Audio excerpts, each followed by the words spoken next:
Apakah mereka juga punya justifikasi untuk menang satu putaran? Klaimnya ada, tapi menurut saya secara objektif nggak ada. Kalau yang diangkat adalah surveinya Roy Morgan, surveinya LPI, ini sejenis nih. Surveinya LPI sama Roy Morgan ini sejenis menurut saya. Pertama karena datanya sudah out of date, yang kedua karena surveinya hanya di 18 provinsi. Ya, mau 30.000 sekalipun respondennya, tapi kalau hanya di 18 provinsi tidak bisa mewakili Indonesia. Nah, Roy Morgan ini memang survei 2 bulan tuh kebangetan. Karena mungkin orang yang baru belajar survei aja nggak sampai 2 bulan surveinya. Nah, ini dia 2 bulan atau 3 bulan melakukan survei untuk 2.000 responden, memang ini agak kebangetan. Dan data itu setelah Oktober ke sini itu expirednya cepat sekali. Kalau dulu data tuh 3 bulan aja nggak expired. Misalnya periode Januari ke Maret mungkin nggak expired tuh. Karena pergerakannya relatif stabil, biasa aja. Anehnya ketika data itu expirednya lama, polster-polster itu rilis survei kayak tahlilan. Sekali seminggu mereka rilis survei, padahal angkanya nggak berubah tuh.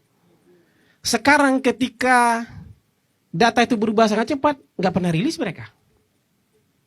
Kenapa nggak pernah rilis? Karena datanya mungkin tidak menguntungkan. Kalau kita bicara data-data objektif ini ya, kalau kita mau fair ya, indikator, poll tracking, LSI yang masih bisa dikatakan objektif itu merilis hasil survei.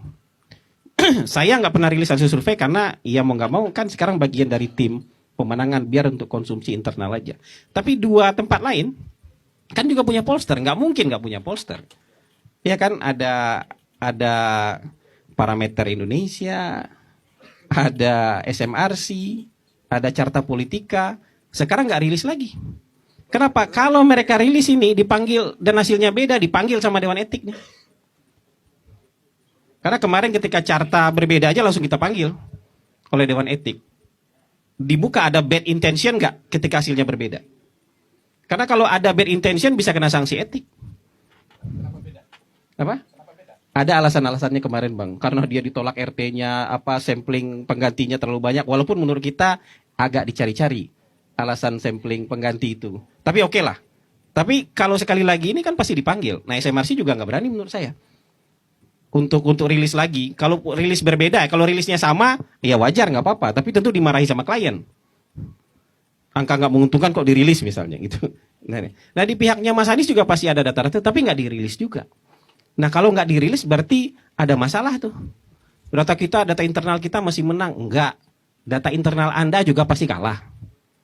Gitu. Karena polster-polster ini mau dituding ini polster bayaran, mau polster berpihak segala macam, angka surveinya nggak akan berubah begitu-begitu juga. Ini sudah terbukti bertahun-tahun.